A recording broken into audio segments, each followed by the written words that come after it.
Sinubukan natin, pero bigo pa rin tayo. Punong-punong pa rin siya. So, siguro pag kumain ka nito sa...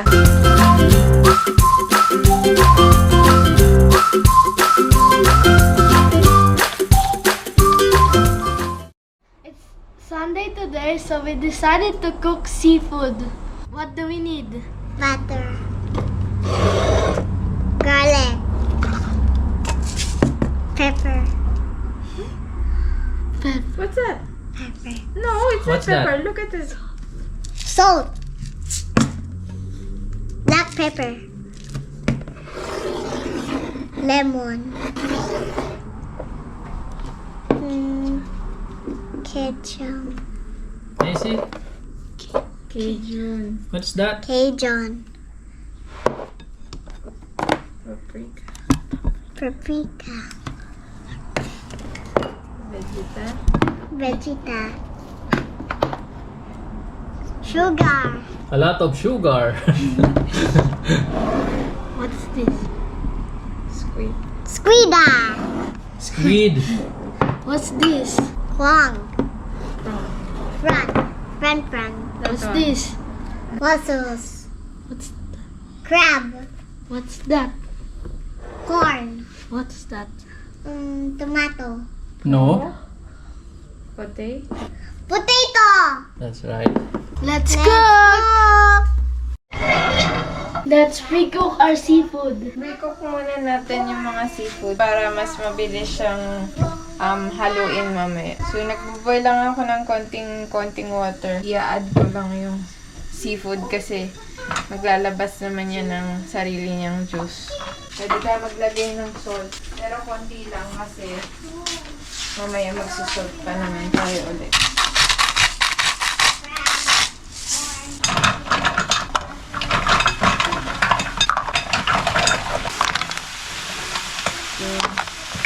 Para lang din yung muscle sa Pilipinas. Pag bumuka, okay na.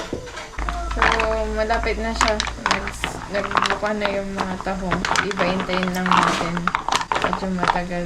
Yung iba matagal, yung iba mabilis. So, siguro, tanggalin na natin yung bumuka. Kasi ayaw natin siyang ma-overcook. Silulutuin pa natin siya ulit mamaya sa sauce. Pag na-overcook, papayat. So, yan naman. Ang ganda na. Malaki yung laman niya sa loob. Crab naman. Tawag nila dito, blue crab. Pero sa atin, alimasag lang to. Hindi ito yung crab. Pero ito lang muna tayo pansamantala. Konting water lang. Bubuhusan lang natin. Maganda sana kung kawali. Konting water lang. Mamaya maglalabas din naman yan. Sorry lang. Konting salt ulit. Tapos cover lang. Malapit na yun. Konti na lang. Hindi din natin siya ipupuli cook kasi lutuin pa din natin siya. Okay na itong limasag. So, tanggalin na natin siya. Kakat ko lang yun sa gitna. Tatanggalin ko itong takpay. Dun yung malansa. Tapos mag-init tayo ng kawali para dun sa squid. Kasi gusto ko siyang stir fry ng mabilis lang. Para mamaya, sandali ko na lang siya lulutuin. Dahil ayaw natin siya ma-overcook. Dahil titigas siya ng sobra. Kaya naman. So, i-boil muna natin yung corn. Habang susutay ko ng mabilis yung squid. Kasi gusto ko siyang sinusutay ng mabilis lang para iwas over. Ayaw kasi natin ma-overcook yung squid para hindi siya tumigas. Nagbo-boil yung corn, isutay lang natin yung squid. Konting oil lang, tapos mainit na kawali. Konting oil lang kasi mamaya isusutay pa natin yan sa bottom. Season lang. Salt, pepper, tapos konting vegeta. Tapos pag mainit na yung buhok, shashock lang natin yung squid. Mabilis lang to.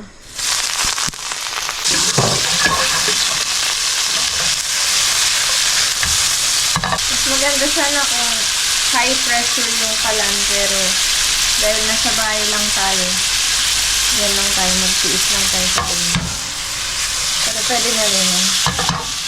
Gusto lang natin siya masak para mamaya, kahit last minute mo na siya i-add, okay na yan. And then, set aside lang natin kasi dito din tayo maggigisa ng sauce. 2/3. Put 2/3 of butter. And Gabby will mix it. So, i-melt lang natin yung butter. Kasi add natin yung garlic.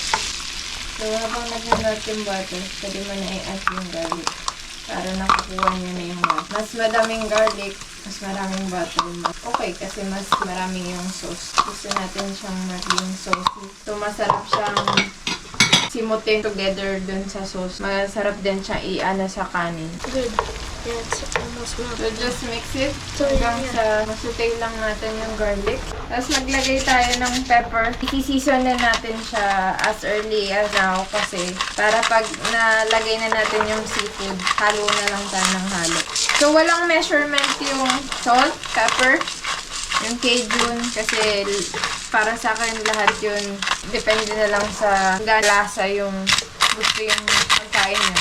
Cajun spice. So, dyan siya kukuha ng lasa kasi kompleto na siya. Meron na siyang oregano, thyme, garlic powder, onion, salt, pepper. Mix it. And seasoned na siya. So, ito rin yung madalas ginagamit talaga sa seafood. Cajun spice. So, nabibili lang siya sa grocery. Hanapin nyo lang siya sa mga I will do it. spice section. And then, we put paprika. Konti lang para lang sa color. Then, meron na rin paprika yung Cajun spice. Meron na rin siyang cayenne. One more. So, i-enhance lang natin sa color. And then, Gabby is mixing it. Konting vegeta. So, sa atin, parang ito yung magic sarap, ginisa mix. Wala sila dito na fetchin, yung Ajinomoto. Meron, pero hindi ko pa na-try bumili. Pero I'm sure na-cut na rin nila yung MSG content nun. Kasi, gaya nga nang sabi namin, karamihan ng pagkain dito, binago nila according dun sa ma-intake ng body nila. So, less MSG, mostly ng food dito. So, habang ganyan na yung tsura niya, nagsosote na siya, pwede na natin ilagay ng konti-konti yung mga seafood natin. So, potato muna pala. Pre-boiled na yan, malambot na yan. Ang gusto na lang natin mangyari is makuha ng potato yung lasa ng sauce. Habang nagbo-boil na yung corn, maya-maya okay na rin yan. Nakalimutan pala natin maglagay ng brown sugar. Ga-add tayo ng brown sugar. Again, sabi ko nga, depende na lang din sa inyo kung gaano nyo kadami gusto. Kung gusto nyo siya na spicy, na matamis, pwede nyo gawin. Pero tayo yung sakto lang. And more. Yung hindi So, naman it's parang yummy. kumakain ka ng dessert. Then, we put our crab. Yung alimasag natin, pwede rin natin ilagay. So, i-line mo lang siya dyan sa spaces. Here. So, lutuin pa natin siya ng konti kasi di ba half cook lang siya. This So, way. kailangan pa niya ng Because there's hole. konting time para ma-fully cook. So, luto na yung corn. Konti lang din kasi papaluto pa rin natin siya dito. So, pinatay ko na siya. Pinatay ko lang Where's my masutay ng konti yung limasag para maluto ng gusto yung loob. Kasi nga, di ba, half cook lang siya. Parang halfway na rin dun sa yung alimasag natin. Ayaw din natin siya pumayat. So, ilalagay na natin yung the rest na. So, sabi ko nga, mas maganda kung lahat pre-cook na para at least hahaluin mo na lang. Prawns, pre-cook na din yan. Hindi ka kasi sa kawali natin yung lahat. Pero, tingnan natin. Ito na yung pinakamalaki kong kawali. lemon? Kaluwag-luwag, bibili tayo ng wok. Mix lang hanggang sa lahat makot. Yun lang naman yung gusto natin mangyari. Lalagyan na natin itong yung mussels. Kung di ba nga sabi ko na mas maganda kung pre-cook. Kasi, yan, halo ka na lang ng halo. Tapos, papasok na rin yung lasa sa bawat shell kasi naka-open na siya. Hindi pa naman na-try kumain dun sa merong seafood restaurant dito malapit sa amin. Dinadaanan lang namin siya.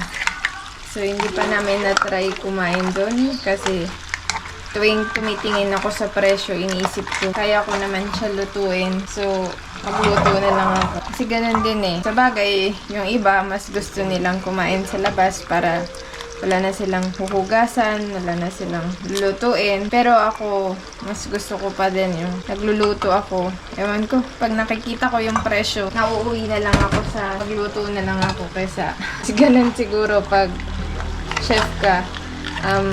Dun po mapasok yung magko-compute ka, kita mo. Pero hindi mo naman masisisi.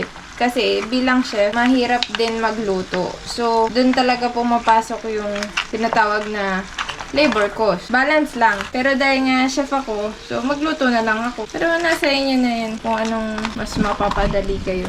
Ayan, lagay na din natin itong squid na pre-cook. Hindi na natin siya mahalo, pero okay lang yan. Tapos, yung lemon.